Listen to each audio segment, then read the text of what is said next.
Harvey Weinstein allegedly went to great lengths to silence the sexual assault allegations against him. It's according to a new expose from the New Yorker's Ronan Farrow.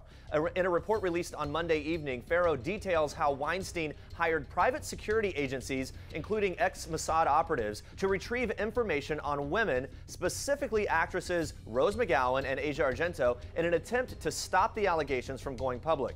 The report claims that former employees from Weinstein's film enterprises were also enlisted in the task, as well as a high-ranking media editor. According to the New Yorker, quote, the explicit goal of the investigations was to stop the publication of the abuse allegations against Weinstein that eventually emerged in the New York Times and the New Yorker. The New Yorker reports that contracts were signed with Israel-based intelligence company Black Cube and the American firm Kroll, who used agents with aliases and false backgrounds to target McGowan and more women, putting together, quote, psychological profiles that sometimes focused on their personal or sexual histories. One of the investigators, who the New Yorker claims was a former officer in the Israeli Defense Forces, allegedly posed as a women's rights advocate and secretly recorded at least 4 meetings with McGowan.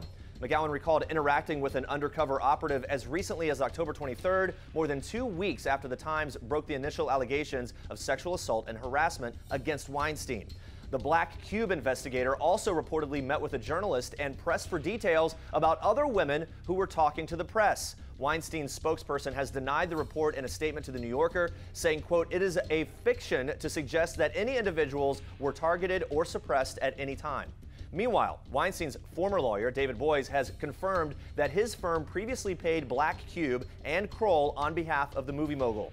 McGowan, who has accused Weinstein of raping her, said she has been left paranoid by these investigations, telling Farrow, quote, everyone lied to me all the time. I've lived inside a mirrored funhouse. The Oscar-winning producer has been accused of sexual misconduct by over 50 women, including McGowan, since the New York Times and the New Yorker documented decades of alleged sexual misconduct and sexual assault earlier this month.